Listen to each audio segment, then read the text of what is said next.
Ini bukan paid review, ikhlas daripada saya, iaitu saya nak share sikit pengalaman saya lepas konsum Nutrika Food.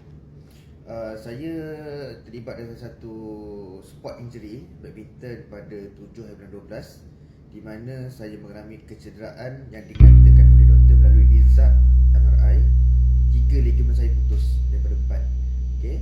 MCL, PCL, LCL dan MCL kata silap saya lah. Dan waktu tu saya masih lagi melalui satu proses penyembuhan sendirilah. Okay, sebab saya punya lutut pun ada retak sedikit, jadi tak buat operation lagi. Doktor perlu saya sembuh baik dulu supaya bekat dalam lutut. Jadi selepas sebulan, saya tu bulan 1 saya try consume produk ni, Life Nutrika.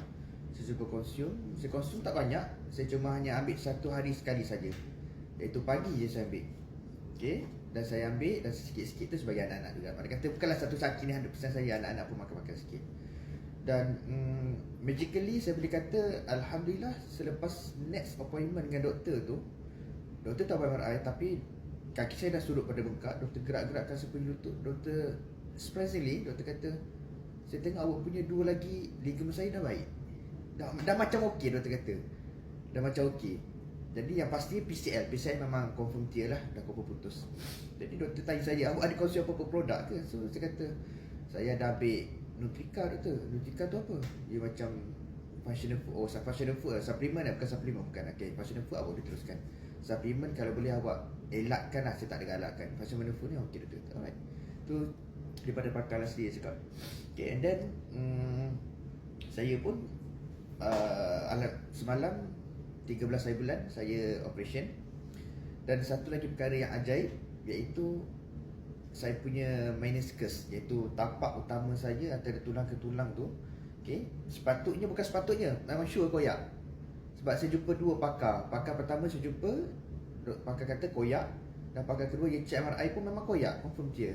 Okay, koyak sikit lah, bukanlah koyak banyak, koyak sikit yang dia mana pakar perlu repair.